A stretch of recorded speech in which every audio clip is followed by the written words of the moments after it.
First మీకు బాగా పేరు తెచ్చిన మూవీ మేమందరం మెచ్చిన పవర్ స్టార్ గారిది 'ఖుషి'. సో అంత పెద్ద యాక్టర్, అప్పటికే ఈజ్ లైక్ చాలా క్రేజ్ ఉన్న యాక్టర్ కదా. సో మీకు ఆ టైంలో ఎలా అనిపించింది ఆయన ఆపోజిట్గా విలన్గా? నాకు అప్పుడు నేను ఇన్స్టిట్యూట్ ఇంకా జరుగుతుందండి అది. శ్రీధర్ రెడ్డి గారు అని చెప్పి మా కొరియోగ్రాఫర్ ఉండేవాళ్ళు అక్కడ. సో ఆయన అప్పుడు పవన్ క్రియేటివ్ ఆర్ట్స్లో పనిచేస్తూ ఉండేవాళ్ళు ఓకే. కళ్యాణ్ గారి దగ్గర. సో సెలక్షన్స్ అంటే వెళ్ళాం యాక్చువల్లీ.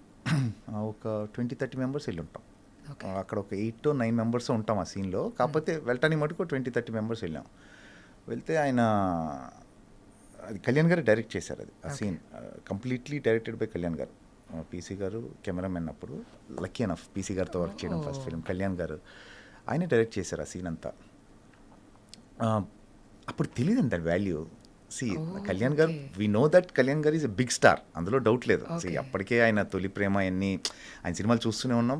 హ్యూజ్ స్టార్ ఆయన అప్పటికే.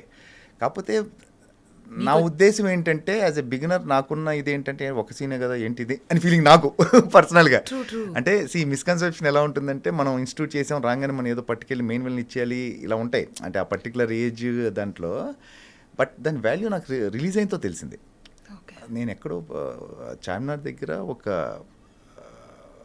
టీ షాప్ ఉంటుంది, ఇరానీ కెఫేకి వెళ్తే 3-4 మెంబర్స్ డబ్బులు తీసుకోలేదు. Just because I was part of Kushi. అది హైదరాబాద్ బేస్డ్ సీన్ బాగా. అంటే కండాలా కాయకూరే గండిపేట జాయింగే. సో వెరీ టిపికల్ హైదరాబాద్ దాంట్లో ఉంటుంది, స్లాంగ్లో ఉంటుంది అది. సో ఐ ఫెల్ట్ అంటే ఒక బిజినెస్ చేసే వ్యక్తి డబ్బులు తీసుకోవట్లేదంటే imagine how big star Kalyan గారు ఈస్. అతను రోజు చేసుకునే వ్యాపారం అది యాక్చువల్లీ. మనీ కూడా తీసుకోలేదు just because I'm part of Kushi. Imagine చేయండి అసలు హౌ బిగ్ ఇట్ ఈస్. నాకంటే దట్స్ వెన్ ఐ రియలైజ్డ్ ఏంటి అంటే రికగ్నిషన్ ఏంటి, ఫస్ట్ టైం గుర్తుపడుతున్నారు. డబ్బులు వదులుకోవడమే చాలా పెద్ద విషయం. మీకు అర్థమైందా? ఏదో మీ సినిమాలు బాగా చేస్తారు లేకపోతే మీరు బాగున్నారు ఆ సినిమాలో, అంతవరకు ఓకే. ఒక బిజినెస్ చేసుకునే వ్యక్తి డబ్బులు వదులుకోవడం something big just because I'm part of that film. అంతే కదా, గుర్తుపెట్టారు కాబట్టే. So how old were you అప్పుడు అండి? I was 20 and by then that's it. 20-21 probably. So దీనివల్ల నాకు నా లైఫ్ ఇలా డ్రైవ్ అవుతుందని మీకు అసలు నో ఐడియా. అంటే మీకు ఇక్కడ విచిత్రంగా ఏంటంటే ఇప్పుడు మనం జాబ్ ఏదైనా ఉందనుకోండి, ఒక గ్రాడ్యుయేషన్ చేస్తేనో పలాంది చదివితేనో లేకపోతే కోర్స్ చేస్తేనో దానికి ఫర్దర్గా మనకి ఏవో రిజల్ట్స్ ఉంటాయి లేకపోతే ఇన్ని జాబ్ ఆపర్చునిటీస్ ఉంటాయి. ఇక్కడే ఉంటుంది, ఇక్కడే ఉండదు కదా. Unless until you don't discover your self. అసలు నీకు టాలెంట్ ఉందా లేదా అని కనుక్కోవాలి ఫస్ట్. నీకు నువ్వు కనుక్కోవాలి.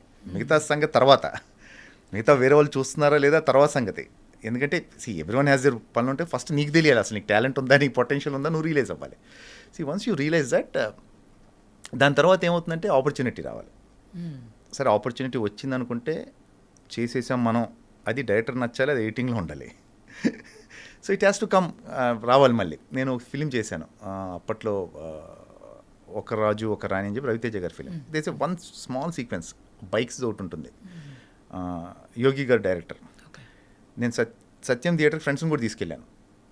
సో సినిమా చూస్తున్నాం, అప్పుడే కొత్త కదా. సో సినిమా చూస్తున్నాం, అందరిని పట్టుకెళ్ళి కూర్చొని నా సీన్ కోసం వెయిట్ చేస్తాను.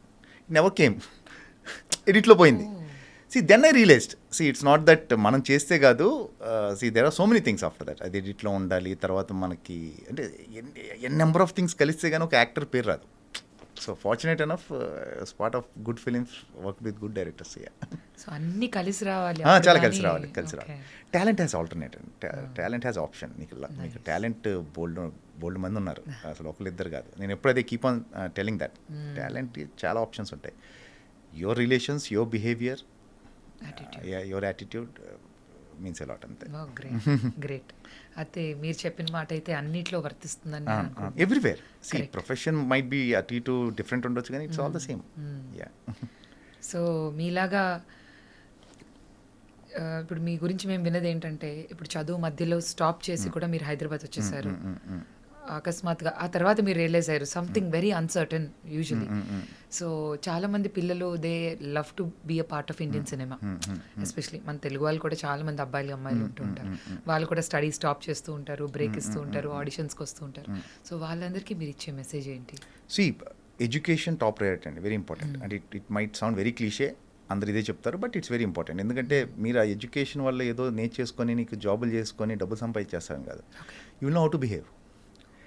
You know how to judge people. మనుషులు మీరు జడ్జ్ చేసే విధానం తెలుస్తుంది మీకు, ప్రాక్టికాలిటీ వస్తుంది. So education is important, but coming to industry and it's a beautiful field అండి. మీరు ఇండస్ట్రీ రావడం అనేది you should be very fortunate and lucky to be around. నేను పర్సనల్గా నమ్మే విషయం. ఎందుకంటే మీరు ఏ ప్రొఫెషన్ చేసినా ఏం చేసినా ప్రాబబ్లీ మీ ఆఫీస్ వరకు తెలుస్తారే మీరు. So this is profession which deals with fame. మనిషి అంటే జనాన్ని మిమ్మల్ని గుర్తుపడతారు పీపుల్. మీకు అంతకనే ఏం కావాలండి, మీకు what else you want. It's a beautiful feel. కాకపోతే ఇట్ హ్యాస్ ఇట్స్ దాని ప్రాబ్లమ్స్ ఉన్నాయి, దాని ప్లస్లు కూడా ఉన్నాయి. But yeah, for me personally I started early. నాకు అది హెల్ప్ అయింది. సి వెన్ ఖుషి ఇన్స్టిట్యూట్ చేసినప్పుడు I was 20. Kushi was when I was 20 years old. So I got time. నాకు ఒక 5-6 ఏళ్ళు అసలు ఇది అర్థం చేసుకోవడానికి ఇండస్ట్రీ అంటే నాకు టైం దొరికింది. సో బై 26-27 నా విక్రమార్కుడు వచ్చింది. So it took me 6-7 solid years to get Vikramarkudu. So ఏంటంటే టైం ఇస్తే డెఫినెట్గా అవుతుంది, but again depends on your will power, how long మీకు ఎంత కావాలనుకుంటున్నావు నువ్వు, ఎంత ఎంత ఎంత ఇదిగా ఈ ప్రొఫెషన్లో ఉండాలనుకుని, ఈ ప్రొఫెషన్ ఇన్ఫ్యాక్ట్. సో దాని మీద డిపెండ్ అయ్యి ఉంటుంది. Be around, you should be there. 6 to 7 years నా విక్రమార్కుడు వచ్చింది. సో నేను ఖాళీగా ఎప్పుడు లేను, అదే చెప్తున్నాను. I was lucky. నేను అంటే మామూలుగా ఆ కష్టాలు ఈ కష్టాలు ఏం లేదండి. I want to be very honest and open. నాకు ఖుషి అయిపోయింది. ఖుషి అవ్వగానే ఒక్కడు వర్షం, వరుసగా నాకు సినిమాలు ఏదోటి అంటే నా రోల్స్ పెద్ద చిన్న పక్కన పెట్టేస్తే నేను వర్క్ చేస్తూనే ఉన్నాను కంటిన్యూస్గా.